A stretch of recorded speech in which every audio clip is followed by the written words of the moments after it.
요즘에 이제 간헐적 단식이 효과 있는지 물어보는 사람이 진짜 많거든요. 그래서 다이어트 방법도 진짜 많은데 이게 옛날에는 조금 먹는 거랑 먹는 종류를 이제 구분한다든지 이런 것들이 이제 되게 이슈였는데 언제 먹는지도 되게 중요한 그런 이슈가 많이 되고 있어요. 특히 그 간헐적 단식이 많은 사람이 이제 효과를 보기 시작한다고 알려지면서 저도 관심 있게 보고 다이어트 해보기도 했고, 그래서 이제 이거가 정말 효과가 있는지를 한번 좀 얘기해 보고 싶어서 영상을 찍습니다.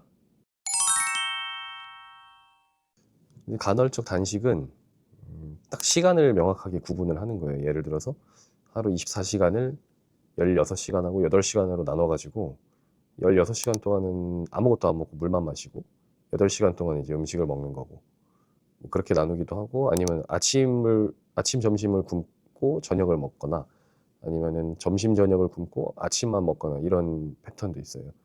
그래서 시간을 딱 구분을 해서 먹는다는 게 가장 중요한 그런 포인트고, 금식 시간이 16시간 정도는 돼야지 의미가 있다고 많이 알려져 있습니다. 이게 단순한 굶기가 아니라 우리 몸의 에너지원이 다양한 에너지원들이 있는데, 이 에너지원의 쓰임새나 양이 계속 바뀌는 거를 유도를 하는 과정이라고 생각하면 됩니다.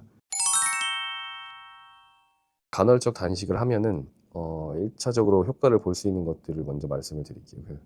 처음에는 인슐린 감소, 그러니까 인슐린 수치가 떨어지면서 음식물을 섭취를 안 하기 때문에 그로 인해서 세포가 자가 포식이라는 그런 과정을 거쳐서 안 좋은 세포는 없어지고 새롭게 세포가 재생을 하는 그런 과정을 거쳐요.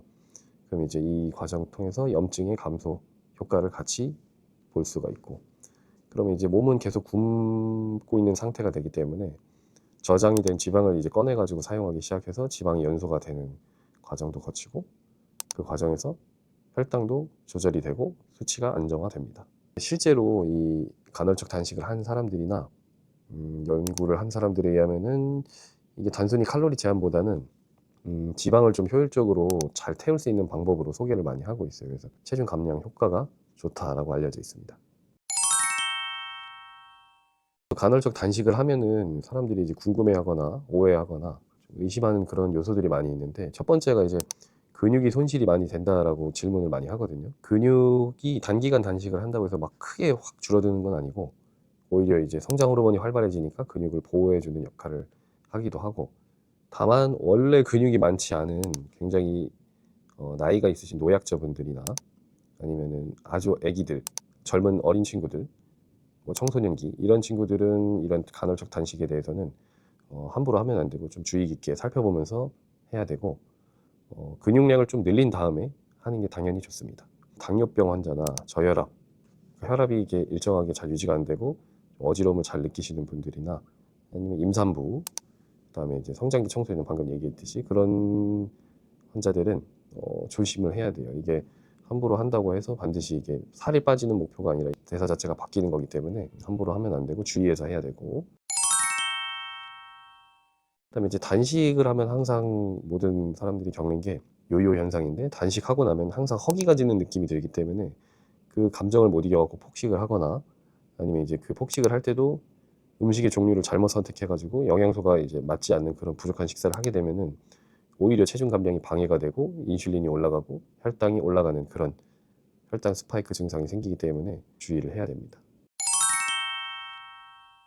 간헐적 단식은 사실 저도 뭐 매일매일은 아니지만 굉장히 지속적으로 많이 하고 있어요. 그래서 장기적으로 유지할 수 있어야 되는 마인드와 내 생활이 컨트롤이 돼야 돼요. 그래서 그런 방식으로만 진행을 해야지 이게 장기간으로 유지를 할 수가 있습니다. 너무 과하게 하면은 힘들어갖고 할 수가 없어요. 저도 뭐 다양하게 약속도 많이 있고 저녁에 미팅도 있고 뭐 수술도 있고 이러기 때문에 중간중간에 못 먹는 경우가 많기 때문에 이 방식을 선택해서 진행을 하고 있는 거지, 시간도 많고 여유가 있는데 이런 방식을 선택하면 또 쉽지가 않아서, 그럴 때는 이제 활동을 늘리거나 아니면 운동을 좀 병행을 많이 하면서 해야지 이제 유지를 잘 할 수가 있고, 그다음에 이제 이게 체중 감량뿐만 아니라 전반적인 건강에 도움이 많이 되고, 저는 개인적으로 이거 하면서 일찍 자고 일찍 일어나는 습관까지 좀 개선이 돼가지고 기분도 많이 좋아지고 수면 장애가 조금 많이 줄어들었습니다.